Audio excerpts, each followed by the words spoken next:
अर्चना कौशिक लिखती हैं, नमन प्रभु, अपनी पूर्वाग्रहों के कारण आपको सुनकर भी नहीं सुन पाई।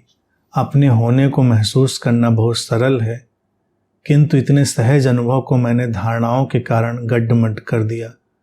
कुछ वर्ष पूर्व ओशोधारा में नाद सुनने और नूर देखने को आध्यात्मिक विकास के पहले पड़ाव के रूप में बहुत महिमामंडित किया जाता था, जिसे मैंने शिद्दत से मान लिया और मुझे लगने लगा कि स्वयं को महसूस करना कोई पारलौकिक सा ऐसा अनुभव होना चाहिए जिसमें नाद नूर का ऑर्केस्ट्रा हो और वहीं चूक होती रही। जब भी आप जीवंतता को अनुभव करने को कहते, मैं या तो शारीरिक संवेदनाओं की या ऐसे ही किसी अनुभव की तलाश एक प्रेम विहीन निर्मम खोजी की तरह करती रही। जीवन में पुलक का अभाव भी इसी कारण था। धारणाएं और अनुभवों को कैसे आच्छादित कर देती हैं समझ आया। कुछ दिनों पूर्व मैंने लिखा था कि यदि संभव होता तो मैं पैदा होना नहीं चुनती। अस्तित्व के प्रसाद के रूप में कुछ क्षणों के उस अनुभव ने सब साफ कर दिया और मेरी आंखों में अनुग्रह के अश्रु थे कि मैं इस अस्तित्व का, विराट अस्तित्व का अभिन्न अंग हूँ और मेरा होना कोई दुर्घटना नहीं बल्कि एक आशीष है और मेरा होना ही नहीं सभी का आपका चरण वंदन।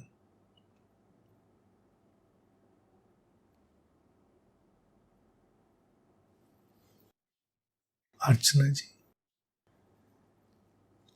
ये एक बोध है जो घटा है। ये एक सिंपल स्पॉन्टेनियस डिवाइन रियलाइजेशन है। इसको सेलिब्रेट करो। हम जीवन में इतने दुखवादी हो गए हैं कि हम अपने होने को दुर्घटना मान लेते हैं, जो कि आपके अनुभव में आ ही गया कि ये होना एक आशीष है, प्रसाद है। पूरे अस्तित्व ने चाहा तो ऐसा हुआ। ये हम चुनने उनने वाले कौन होते हैं? ये धारणाएं पकड़ाकर ही तो हमको उलझा दिया गया है। इन धारणाओं के कारण ही तो सब गड्ढमड्ढ हुआ है कि हम जैसे कोई चुनने वाले हैं नहीं। विराट अस्तित्व अलग अलग अभिव्यक्तियों में ढलता है और उस विराट अस्तित्व के लिए हर अभिव्यक्ति एक सुंदर फूल की तरह है। लेकिन हमारी अवधारणाएं, जो समाज, परिवेश, संगठित धर्म, संप्रदाय और जितना ये सब उपद्रवी ढांचा है, वो हमको अपराध बोध में डाल देता है। इस चुनाव की बात ही बेमानी है।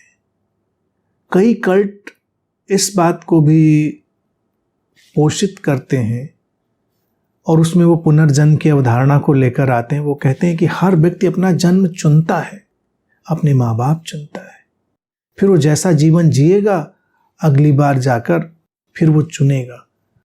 तो वो ऐसा एक थिएट्रिकल प्रेजेंटेशन देते हैं कि ऊपर जैसे जो डायमेंशन है वहाँ एक मीटिंग चल रही है, बहुत इवॉल्व चेतनाएं हैं और व्यक्ति है, वो जीव है। फिर उसको दिखाया जाता है कि देखो ये सारा सिनेरियो है और ये तुम्हारे कर्माज हैं, तुम कहाँ पैदा होना चाहोगे, ये वाले में, ये वाले में, ये वाले में। तो व्यक्ति कहता है अच्छा इस बार के लिए मेरे लिए ये वाला ठीक रहेगा। कई कल्ट ऐसी ड्रामेबाजी को और ऐसी स्टुपिडिटी को बहुत बिलीव करते हैं। तो व्यक्ति को लगता है कि अच्छा मैं चुन के आया था तो अगली बार मैं नहीं चुनूंगा आना, या मैं नहीं चुनता, काश मैं कुछ और चुन लेता।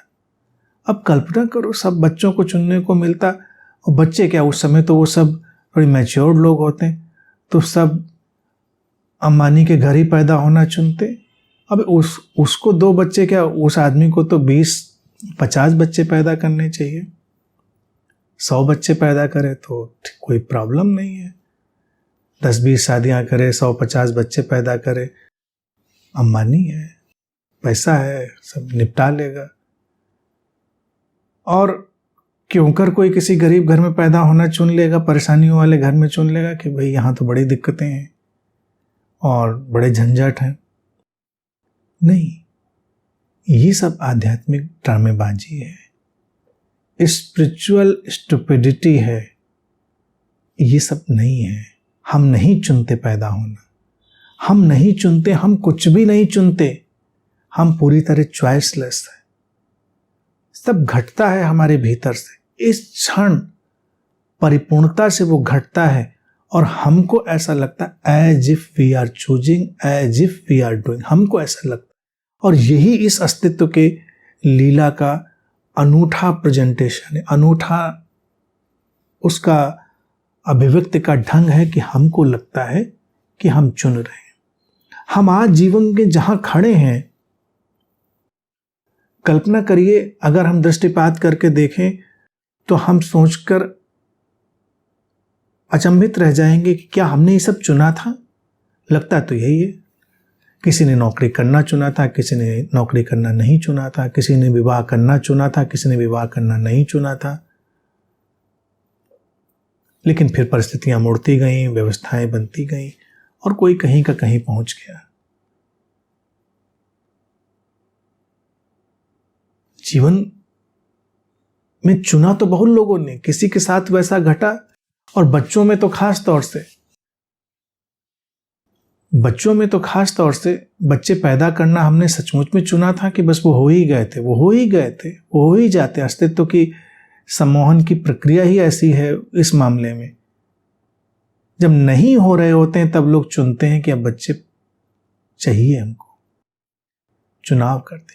फिर भी वो चुनाव उनका कितना सफल होगा कितना नहीं सफल होगा ये वो नहीं जानते, क्योंकि वो चिकित्सक भी कह देता है कि भाई प्रोबेबिलिटी है, हम ट्राई करेंगे। कुल मिलाकर जीवन अस्तित्व की अपनी एक अभिव्यक्ति में है, उसके अनूठेपन में है।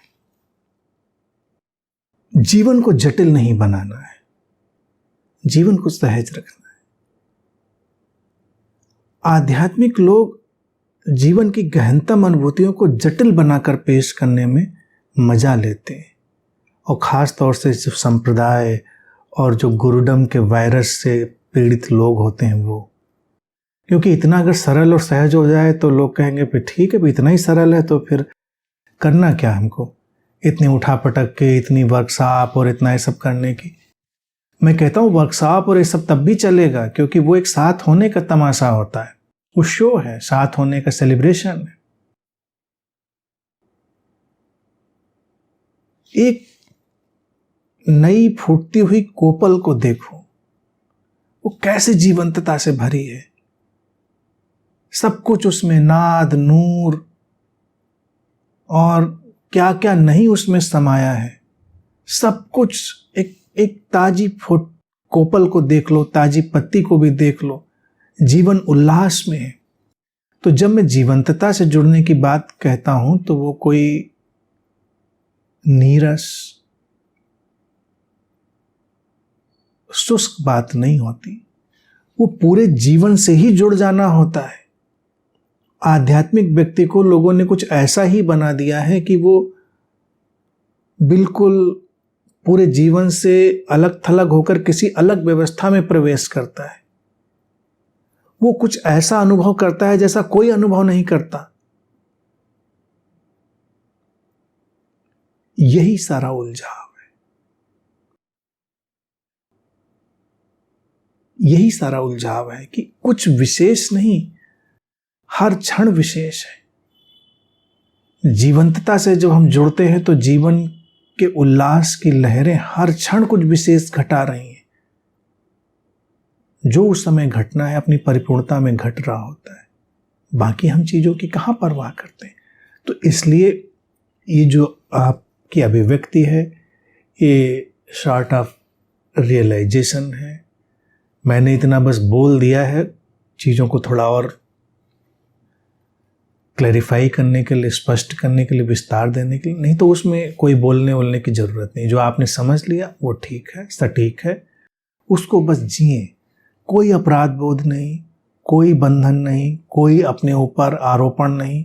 सरल सहज होकर जीवंतता की धारा में, अनिश्चितता की प्रज्ञा में, जीवन के परिपूर्ण स्वीकार में डूबकर सारे नाद, नूर वगैरह वगैरह को ठेंगा दिखाते हुए अपनी प्रसन्नता में बच जियो। सारे आध्यात्मिक अनुभवों को विदा कर दो, कह दो जाओ, तुम्हारी कोई जरूरत नहीं। जीवन इतना परिपूर्ण, इतना परितृप्त, इतना अच्छा है इसी क्षण कि हमको कुछ एक्स्ट्रा की ज़रूरत नहीं। बस